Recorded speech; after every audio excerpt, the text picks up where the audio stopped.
आप सुन रहे हैं रेडियो टशन, जो छू ले आपका मन। गुड मॉर्निंग, सत श्री अकाल, आदाब। कैसे हैं आप? मैं हूं आपका दोस्त अमन और आप सुन रहे हैं रेडियो टशन, जो छू ले आपका मन। एक बार पुनः स्वागत है आपका अपने पसंदीदा कार्यक्रम खेल की बात रेडियो टशन के साथ में। मैं हूं अमन, हमेशा की तरह मेरे साथ हैं आज रामकिशन जी। हेलो जी, नमस्कार, स्वागत है इस कार्यक्रम में एक बार फिर से। जी हाँ, नमस्कार, सुप्रभात, और सभी सुनने वालों को, सभी देखने वालों को प्यार भरा नमस्कार। त्योहारों का मौसम चल रहा है। अभी बीते दिनों हमने दशहरा मनाया। आप तमाम लोगों को दशहरे की ढेर सारी शुभकामनाएं, थोड़ा सा देरी से सही। इसके बाद दीपावली आने वाली है और उस दिन बड़ा मजा आया। मैं मेला देखने गया था, तमाम सारी चीजों को एक्सपीरियंस किया। मतलब it was fun, completely fun out there. तो आप सबों ने एंजॉय किया होगा। उस दिन के शो में मैं भूल गया था आपको बधाई देने के लिए, तो उसके लिए क्षमा चाहता हूँ। बशर्ते जब आप कई दिनों के बाद शो करो तो फिर कुछ चीजें आप भूल ही जाते हो। खैर, एक और करेक्शन, 399 की जगह 382 रन बनाए थे अफ्रीका ने उस दिन बांग्लादेश के विरुद्ध। ये बजरंग बली जी ने एक कमेंट किया था, आपका धन्यवाद गलतियों को सुधारने के लिए। तो ये आप काम कर सकते हैं, जिनको भी लगता है कि हमने कुछ गलत बताया आप कमेंट में लिख दें। हमें किसी तरह से कोई एतराज नहीं, क्योंकि इंसान हम भी हैं, गलतियां हो सकती हैं। तो that was the condition. Now coming back to the point for what we are here, it was defending champions versus 1996 champion Sri Lanka versus England. The match was played yesterday. Wow, what a match it was. As far as Sri Lanka is concerned, they outplayed England in all three departments and they won that match quite comfortably by 8 wickets in hand. It is a huge margin actually. Sri Lanka is on number 5 right now in the points table. They still have to play 3-4 matches. In the context, let's see what Sri Lanka can do. But again, they have 2 back-to-back wins, if I'm not wrong, after 3 straight losses. So they are coming back on track slowly. I don't know how long they can progress, but yes, right now they are in some touch. Angelo Matthews, the player, the senior most, came in the team, and what an impact he had in the side. And if I talk about other matches which will be played today, it will be South Africa versus Pakistan. Again, the most important match for Pakistan, do and die. If in case Pakistan lost this game, mathematically they will be in the tournament, but practically they are going to be out of the tournament. So let's see what actually is happened in 2-3-4 days. And then India will play against England in Lucknow on 29th, on Sunday if I'm not wrong. So that is all the stories which we will cover today. Sri Lanka बनाम England. विश्व cup में जब भी श्रीलंका ने England का सामना किया है, 2007 के बाद से लगातार 5 जीत अपने नाम दर्ज की थी। एक और उसमें आप जोड़ दीजिए, 7 में जीती, 11 में जीती, 15 में जीती, 7, 11, 15, 3, 19, 23, 5 और 1996 में भी एक बार जीती थी। तो मिला जुला के 6 बार भिड़े हैं। 2003 और 99 के वर्ल्ड कप को छोड़ दिया जाए तो सब में इंग्लैंड को हार का मुंह देखना पड़ा। जैसे मैंने कल आपको परसों के शो में बताया था कि अगर इंग्लैंड समझदारी से क्रिकेट नहीं खेलेगी तो यही हश्र होने वाला। And same thing happened. पहले बैटिंग करने का मौका मिला उन्हें और उन्होंने केवल 156 किए, उसमें भी कोई खास योगदान किसी का नजर आया नहीं। बेन स्टोक्स थोड़ी देर टिकने की कोशिश की उन्होंने। मिलन पर बड़ा भरोसा था रामकिशन जी को, रूट पर मुझे भरोसा था। रूट रन आउट हुए। मिलन ने 28 रन की पारी खेली, 30 रन बनाए बेस्टो ने। वो पहली बॉल पर एलबीडब्ल्यू हो जाते, अगर वो रिव्यू ले लिया जाता तो वो पहली बॉल पर एलबीडब्ल्यू हो जाते, 0 पर 1 विकेट गिर जाता, लेकिन ऐसा कुछ हुआ नहीं। तो फाइनली 156 पर ऑल आउट हुई। उसके बाद श्रीलंका के 2 जल्दी विकेट गिरे। उसके बाद अच्छी पार्टनरशिप, समीरा इकरामा एक प्लेयर, जबरदस्त बैटर। अभी हाल ही में उनके परफॉर्मेंस पर हमने बातचीत की थी और क्या दिखाया उन्होंने। उनके साथ एक अच्छी पार्टनरशिप, शायद निशंका खेल रहे थे आखिर उनके साथ, मुझे अगर मैं ठीक हूं तो। चलिए। तो हुआ ये, टॉस जीता इंग्लैंड ने, पहले बल्लेबाजी करने का फैसला किया और मैच था बेंगलोर में। मुझे लगता है बेंगलोर में चेजिंग ज्यादा अच्छी होती है, तो फिर बैटिंग करके आप भारी भरकम स्कोर बना दे तो शायद आप सुरक्षित हो पाए। और ऐसा कुछ हुआ नहीं। शुरुआत बहुत खराब रही, आपने बताया ही था कि 0 पे 1 विकेट हो सकता था, लेकिन वो रिव्यू नहीं लिया कि पूरे 50 ओवर बाकी है, यदि रिव्यू खराब हो गया तो फिर दिक्कत हो सकती है, तो किसी झिझक में नहीं लिया। खैर पहला विकेट आखिरकार गिरा, अराउंड 44 पे पहला विकेट गिरा, और उसके बाद जब विकेटों का पतझड़ शुरू हुआ ना, 45 पे पहला गिरा, 57 पे दूसरा गिरा, इस तरह से 68 पे तीसरा गिरा, और 77 पे चौथा गिरा, 85 पे पांचवा गिरा, एक साझेदारी हुई 122 पे छठा गिरा, 123 पे सातवां गिरा, 137 पे आठवां गिरा, और 143 पे आई थिंक नौवां गिरा, और 156 पे जी 55 पे आई थिंक 55-56 जो भी रन बनाए उन्होंने, तो उन्होंने वहाँ पे उनका 10वां विकेट गिरा। हुआ ये,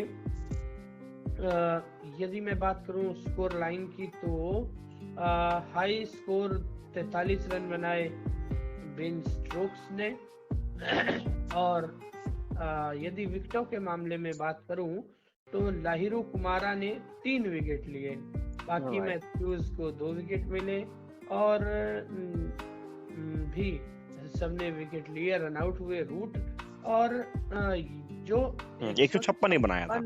अच्छा, 157 रन का जो पीछा करने जब उतरी श्रीलंका, तो पहला विकेट 9 रन पे ही खो दिया था उन्होंने। उनके जो ओपनर थे कुशल परेरा, मैं बार बार वकालत करता रहा हूँ कुशल परेरा को क्यों खिलाया जा रहा है, और बिल्कुल सस्ते में आउट हुए, 4 रन उन्होंने बनाए। दूसरा विकेट 23 पे गिरा, मेंडिस का, बड़े विश्वसनीय है, कप्तान है, लेकिन उनका विकेट गिरा, तो 23 पे 2 था उस समय, और दोनों विकेट ने लिए थे दोनों विकेट। उसके बाद एक लंबी चौड़ी साझेदारी बुनी गई पथुम निशंका और समीरा विक्रमा के द्वारा। मैं समीरा विक्रमा की बार बार चर्चा करता हूँ, श्रीलंका को बहुत अच्छा प्लेयर मिला है समीरा विक्रमा के रूप में, और उनकी एक और खासियत है कि वो विकेट कीपिंग भी कर सकते हैं समय आने पे, एक विकेट कीपर भी है वो। तो समीरा विक्रमा ने, पथुम निशंका ने एक साझेदारी बुनी, 137 रनों की वो साझेदारी, पथुम निशंका के 77 रन 83 गेंदों में, और वहीं 54 गेंदों में 65 रन बनाए समीरा विक्रमा ने। तो उसके बाद 25 ओवर 4 गेंदों में 160 रन बना के श्रीलंका ने इस लक्ष्य को हासिल कर लिया, और इस जीत के साथ श्रीलंका पाकिस्तान को पीछे करते हुए 5वें नंबर पे पहुंच गया है। तो लाहिरू कुमारा को प्लेयर ऑफ द मैच से नवाजा गया। जी, ये थी। हाँ, उन्होंने उस लायक काम भी किया था, दबे ही पोल्ड एक्चुअली। ठीक है, मैथ्यूज आए, और मैथ्यूज के आने के बाद बड़ा इम्पैक्ट पड़ा टीम पे। ये बड़े एक्सपीरियंस प्लेयर हैं, न जाने कहाँ गायब हो गए थे, कुछ पता नहीं, अचानक से टीम से उनको दरकिनार कर दिया गया, लेकिन जब आए तो पॉजिटिविटी लेकर आए, and Sri Lanka won that match quite comfortably against a mighty England। और मुझे लगता है इंग्लैंड कंफ्यूज नजर आ रही है, और कुछ नहीं। The way Buttler said, Buttler का बयान अगर आपने कल सुना हो ना, तो इंग्लैंड कंफ्यूज नजर आ रही है कि असल में उसे करना क्या है और वो कर क्या रही है। मैंने आपको परसों बोला था कि अगर इंग्लैंड बेसबॉल क्रिकेट खेलती रही तो रिजल्ट उसके फेवर में नहीं होगा, और वही हुआ। इंग्लैंड ने तीक्ष्णा के ओवर ठीक से खेलने की कोशिश नहीं की, निकालने की कोशिश नहीं की, उन पर अटैक करने गए, और उसमें दूसरे जो प्लेयर्स थे उनको विकेट्स मिलते गए। तो नहीं हुआ उसमें वो, जब तीक्ष्णा एक तरफ से कसी हुई गेंदबाजी कर रहे थे, तो उनको लग रहा था कि हम तीक्ष्णा को संभाल के खेलें, और जो उनके जो साथ जो बॉलिंग करेगा दूसरे बॉलर्स हम मारेंगे।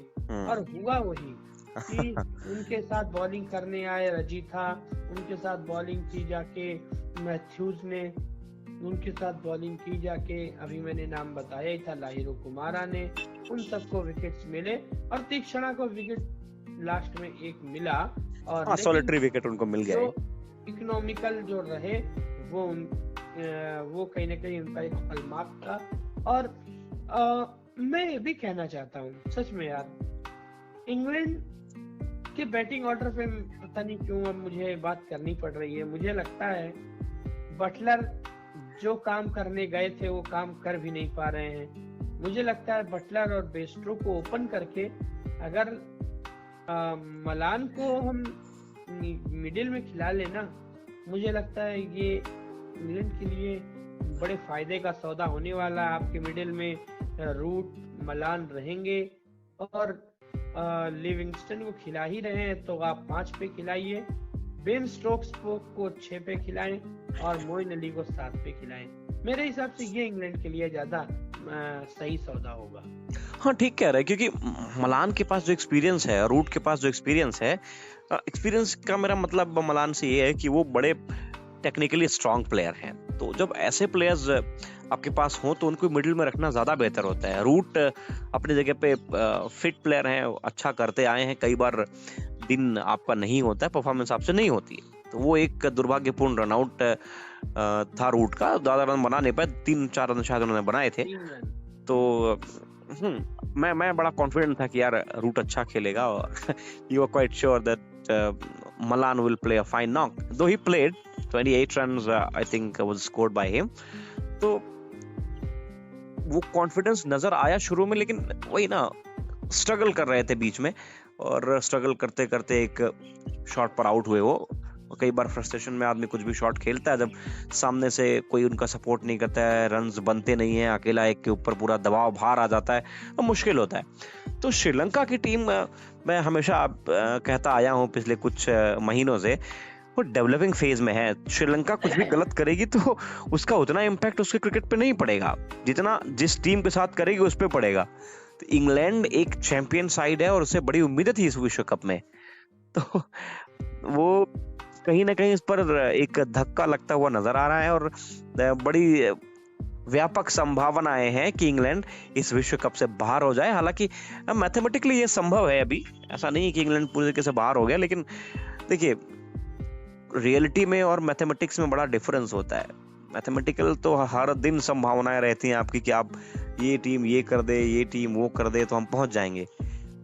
कम से कम अपने दम पे इंग्लैंड पहुंचे, ये बड़ा मुश्किल नजर आता है। 5 अगर मैचेस उनके बचे हैं तो 5 तो बचे भी नहीं होंगे, 4 मैच बचे होंगे। हाँ 4 मैच अगर बचे, 4 में से चारों जीतना तो बड़ा मुश्किल नजर आता है।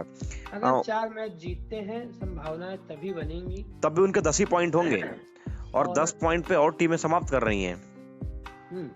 तो कहीं ना कहीं एक रियल संभावना है। अच्छा, मैं बात करूं इंग्लैंड और श्रीलंका का जो मैच हुआ, मैं श्रीलंका के पॉइंट ऑफ व्यू से अगर मैं बात करूं तो श्रीलंका के पास कुछ अच्छे खिलाड़ी हैं।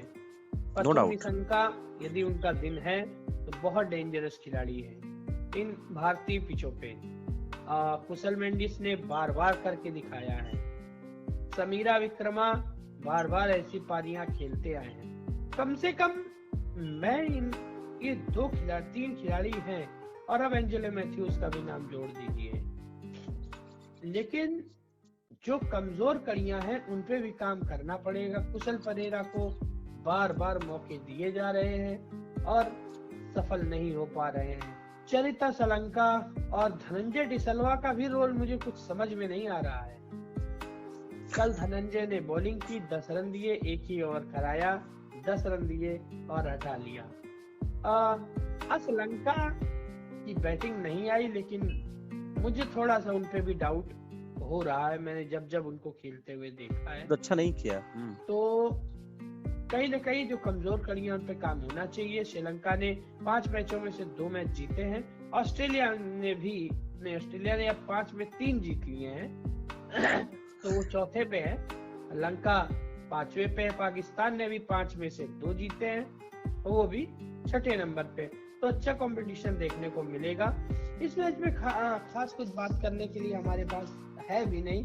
अब यही है कि लंका ने इंग्लैंड को हरा दिया है और इंग्लैंड के कप्तान जॉर्ज बटलर कह रहे थे, मुझे विश्वास नहीं हो रहा कि एक दिन ने आखिर इतना हमें कैसे दिखा दिया कि आज हम जो है एक रात में ही कम से कम अर्श से फर्श पर आ गए। उनका ये कहना था। आज मैच है दक्षिण अफ्रीका और पाकिस्तान का, वेरी इंपॉर्टेंट मैच। यानी 2 नंबर की टीम है इस समय विश्व कप में, एक 2 नंबर पे है टेबल पे और एक 6 नंबर पे 6 नंबर पे है। 2 नंबर और 6 नंबर का मैच है। पाकिस्तान में संभावनाएं ये चल रही हैं कि वो किसी एक गेंदबाज को ड्रॉप करेंगे, ड्रॉप नहीं इंक्लूड वो करेंगे। गेंदबाज को पूरे जो उनका स्क्वाड है उस स्क्वाड से हटा के, यानी रूल आउट करके इब्रार अहमद को ले ले, ऐसी कुछ बात चल रही है। ये अंदर की खबरें हैं, मैं आज तक देख रहा था तो विक्रांत के साथ राहुल बता रहे थे ये बात कि इब्रार को लिया जा सकता है, मगर कोई अभी पुख्ता बातचीत नहीं निकल के आई है। तो आईसीसी तो एक्सक्यूज मांगेगा ना, क्यों क्यों हटा रहे जब तक रूल आउट आपको एक दिन पहले करना चाहिए था। यदि आप आज ही रूल आउट करते हो, आज ही इब्रार, कैसे क्या होगा? तो नहीं, अबरार आए हुए हैं भारत कहना मुश्किल है। तो अगर नहीं आए तो वीजा भी बड़ी मुश्किल से मिलेगा। तो भारत पाकिस्तान का मामला है। आए हुए हूँ क्योंकि कुछ गेंदबाजों को हाँ, वो प्रैक्टिस जो बॉलर्स होते हैं तो वो ले आते हैं। मुझे लगता है इब्रार शायद आए होंगे। लेकिन पाकिस्तान आपके हिसाब से कहाँ गलती कर रहा है? पाकिस्तान के साथ समस्या ये है, उनकी जो बॉलिंग है जिसके लिए वो मशहूर है, जाने जाते हैं, वो बिल्कुल भी इस विश्व कप में फायर नहीं कर रही है। चाहे वो रऊफ हो, चाहे वो अफरीदी हो, उस लय में नजर नहीं आ रहा जिस लय के लिए उनको जाना जाता है। और बैटिंग में भी पाकिस्तान कुछ बहुत बेहतर कर नहीं पा रहा है। उनके साथ क्या दिक्कत है? देखिए, आपके पास अगर 6 अच्छे प्लेयर्स हैं तो 6 अच्छे प्लेयर्स में से एक अच्छा प्लेयर अच्छी इनिंग खेल दे या अच्छी बॉलिंग करे तो आप मैच नहीं जीतते हैं। आपके पास कंट्रीब्यूशंस होने चाहिए, कम से कम 4-5 प्लेयर गुच्छे में अच्छा खेलने चाहिए, तब जाके आप मैच जीत सकते हैं। लेकिन पाकिस्तान के साथ यही फिलहाल नहीं हो रहा है। कभी कोई चलता है, कभी कोई चलता है, और कभी कभार ऐसा भी आता है कोई चलता ही नहीं है, कोलैप्स हो जाता है। और जब आप 30-32 रन पे 8 विकेट गिरा दोगे अपने, तो फिर आप मैच नहीं जीतोगे ना, फिर तो आप हारोगे ही। अफगानिस्तान जैसी टीम के खिलाफ भी जब आप 283 बचा नहीं पा रहे हो, तो फिर आप भारत जैसी टीम या ऑस्ट्रेलिया जैसी टीम के खिलाफ 300-350 कैसे बचाओगे? ठीक है, कोई एक दिन हो जाएगा अफरीदी का या रऊफ का, तो वो 5 विकेट लेके चले जाएंगे, एक अलग मामला है। लेकिन फिलहाल बड़ी डामाडोल स्थिति में पाकिस्तान की टीम नजर आ रही है। और ऐसी स्थिति में अगर आज का मैच वो हार गए ना, it will be a straight backpack for them, there will be no chance at all. हाँ, अब यहाँ से 4 मैच बचे हैं। यदि पाकिस्तान चारों मैच जीते तब जाके 6 तक 12 अंकों तक पहुंच जाएगा। लेकिन ये होना थोड़ी दूर की कौड़ी ही नजर आ रहा है। यदि दक्षिण अफ्रीका के पॉइंट ऑफ व्यू से हम बात करें तो दक्षिण अफ्रीका ने अब तक सभी चेक बॉक्स को चेक किया है। कोई उनके पास एरर है नहीं यदि हम बात करें। लेकिन दक्षिण अफ्रीका और पाकिस्तान का मैच होना, चेन्नई में ये मैच होगा। पाकिस्तान उम्मीद करेंगे नवाज और शादाब दोनों खेलें, और दक्षिण अफ्रीका के पास भी केशव महाराज हैं, चाहे तो शमशी को भी खिला सकते हैं, ऑप्शन है उनके पास। आई थिंक उनको जाना चाहिए, क्योंकि स्पिनिंग ट्रैक है तो शायद शमशी को इंक्लूड करें। तो किसके साथ जा रहे हैं आज आप? ये मतलब देखो, दिल कुछ और कहता है, दिमाग कुछ और कहता है ऐसी कंडीशन में, क्योंकि हम सब उम्मीद करते हैं कि एक भारत पाकिस्तान का थ्रिलर और हो जाए, जिसकी संभावना बड़ी कम नजर आ रही है। टू बी ऑनेस्ट, ईमानदारी से बताऊं तो बड़ी कम नजर आ रही है, क्योंकि पाकिस्तान अभी पहले सेमीफाइनल तक पहुंच जाए, उसके बाद की कुछ और बातें होंगी। और अगर सेमीफाइनल में पहुंचा, आपको पता है कि 1 और 4 का मुकाबला होगा और 2 और 3 का होगा, तो पाकिस्तान चौथे पे ही रहेगा। ये तो आप मान लीजिए, अगर पहुंचता है तो कहीं और तो जाएगा नहीं वो, क्योंकि भारत पहले पे रहने की पूरी संभावना है। साउथ अफ्रीका, न्यूजीलैंड, ये 2 और 3 पे रहेंगे। उसके बाद चौथी टीम अगर कोई होगी तो पाकिस्तान अगर पहुंचेगी तो होगी। यानी कि अगर सेमीफाइनल में भारत और पाकिस्तान का मुकाबला हो गया, तो दोनों में से कोई एक ही जाएगा, फिर फाइनल नहीं हो पाएगा।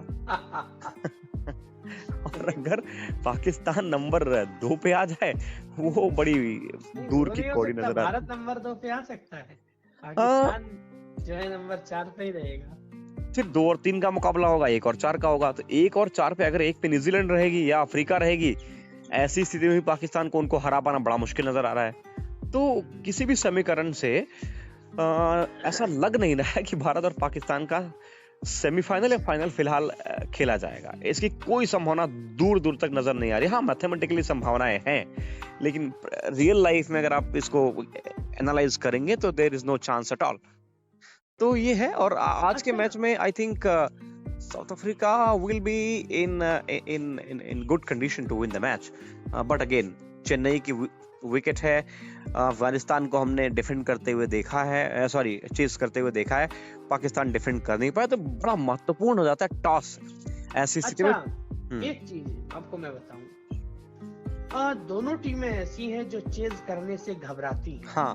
दक्षिण अफ्रीका भी चेज करने से घबराता है, और एकमात्र मैच जो हारा है वो चेज करते हुए ही हारा है दक्षिण अफ्रीका, नेदरलैंड से। यस। और पाकिस्तान भी कर नहीं पाया। अच्छा, क्या ऐसा कर सकता है पाकिस्तान जिससे कि दक्षिण अफ्रीका मुश्किल में आ सकता है? कुछ नहीं, कॉन्फिडेंस देने की जरूरत है उनके बॉलर्स को कि आप दुनिया के अच्छे बॉलरों में गिने जाते हैं। ये उनको बताना पड़ेगा। वो हनुमान जी वाली बात आपको याद है? शक्ति जब वो भूल गए थे तो जामवंत ने उन्हें याद दिलाई थी कि जी देखो जी, आप तो उड़ सकते हो, आप समुंदर पार कर सकते हो, तो बहुत बड़ी बात नहीं है। 100 योजन का समुंदर कोई बहुत बड़ी बात नहीं है आपके लिए, आप तो आकाश पाताल कहीं भी जा सकते हो। तो वो शक्ति का याद दिलाना पड़ेगा पाकिस्तानी कोचेस को कि जी देखो, आप बढ़िया बॉलर हो, आपके पास ये स्पीड है, आप ऐसा कर सकते हो। शायद यही एक टॉनिक है, मोटिवेशन की टॉनिक जो पाकिस्तान को दी जानी चाहिए। अदर देन दैट, देखो सब प्लेयर समझदार हैं, सब काफी टाइम से खेल रहे हैं, तो उनको इतना तो आइडिया होना चाहिए कि जी हम कहाँ खेल रहे हैं और किस कंडीशन में हमारी टीम है अभी। ये आज का मैच ना बड़ा इंपॉर्टेंट हो सकता है। पाकिस्तान शायद इसे फायर भी कर सकती है, ये ना भूलें आप। पाकिस्तान कोई ऐसी वैसी टीम नहीं है, हालांकि उनके दिन अभी खराब है, सितारे गर्दिश में है, लेकिन इसका मतलब ये नहीं कि पाकिस्तान को आप कंप्लीटली रूल आउट कर देंगे आज के मैच से। They are a very good side, उनके पास प्लेयर्स हैं, उनके पास एबिलिटी है, बट अगेन वो उस एबिलिटी को प्रदर्शन में परिवर्तित नहीं कर पा रहा। समस्या बस इस बात की है। तो आई थिंक वो आज का दिन हो जब पाकिस्तान अच्छा क्रिकेट खेले, और आई विश कि अगर पाकिस्तान जीते, I'll be quite grateful।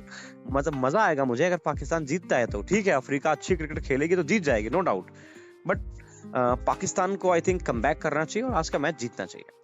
मुझे लगता है यदि 3 विकेट जल्दी ले लिए जाएं, डिकॉक और बबूमा, और साथ में माकरम का विकेट अगर कहीं मिल जाए, क्योंकि इस विकेट पे माकरम बहुत निर्णायक साबित होंगे। माकरम यदि दक्षिण अफ्रीका में कोई स्पिन सबसे अच्छी खेलता है, मुझे लगता है वो माकरम खेलते हैं, और उनके बाद क्लासेन सबसे अच्छी स्पिन खेलते हैं। जहां तक मैंने नोट किया है, तो मुझे लगता है माकरम का इस विकेट में रुकना, या माकरम का और विकेट का रिश्ता बड़ा गंभीर है। यदि माकरम का विकेट निकल जाए, डिकॉक का निकल जाए, मुझे लगता है पाकिस्तान के लिए थोड़ा आउटसाइड चांस होगा।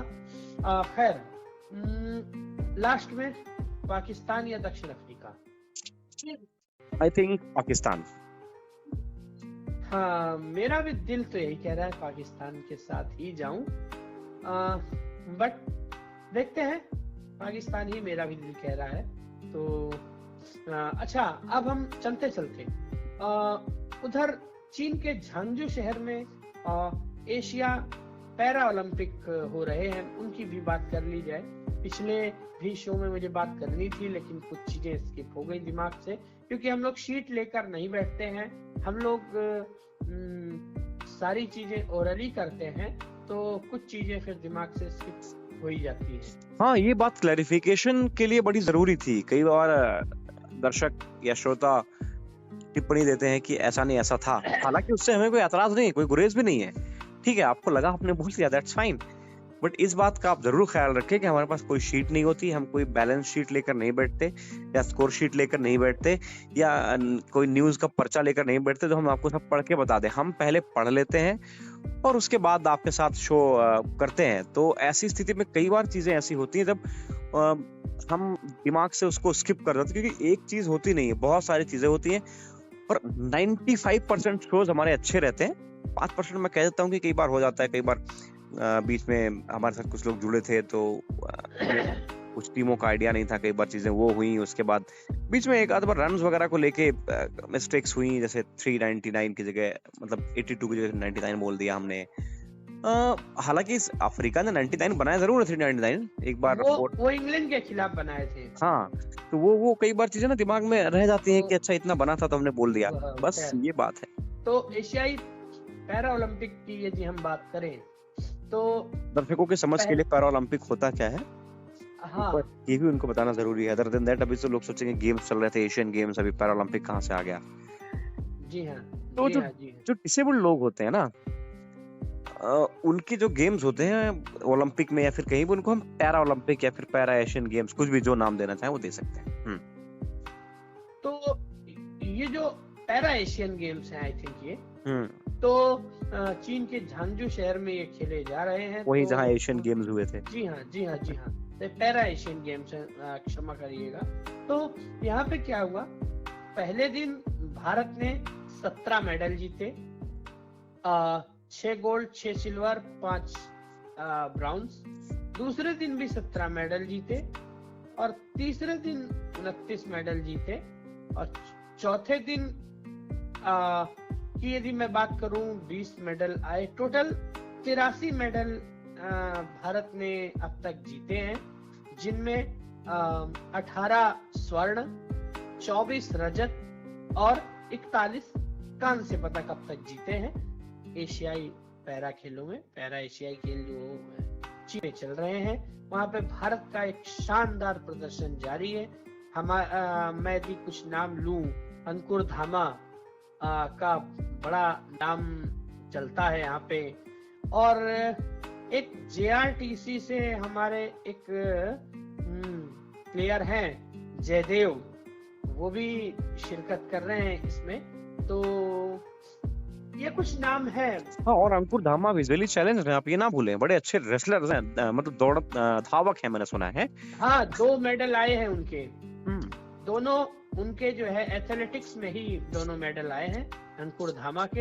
एक लॉन्ग जंप में आया है और एक मेडल में मैं कंफ्यूज हूँ किसमें आया है उनका, लेकिन 2 मेडल उन्होंने जीते हैं। तो ये सब चीजें हैं एशियाई पैरा खेलों की जो बात हुई, ये है। मुझे लगता है अब हमने सारी चर्चाएं कर ली हैं और अपने अपनी राय आप अवश्य दें, YouTube के कमेंट बॉक्स में लिखें। आप हमें व्हाट्सएप भी कर सकते हैं 7011208181 पे। अपने सुझाव हमें अवश्य भेजें, जिससे कि कार्यक्रम को बेहतर बनाने में मदद मिलेगी और हम नित्य प्रतिदिन इस कार्यक्रम को बेहतर ही करना चाहते हैं और उसमें हमें आपके सहयोग की आवश्यकता है। कृपया अपना सहयोग अवश्य प्रदान करें और अपनी राय अवश्य हमें दें। तो ये तो रही बात। अब मुझे लगता है सारी चर्चाएं हो चुकी हैं। अब हमें इस अंक में हमें यहीं पे विदा लेनी चाहिए। तो रखिए अपना बहुत सारा ख्याल, दीजिए हम दोनों को यहीं पे इजाजत और फिर मिलेंगे कल अगले अंक में। तब तक के लिए नमस्कार, सुप्रभात, बाय बाय।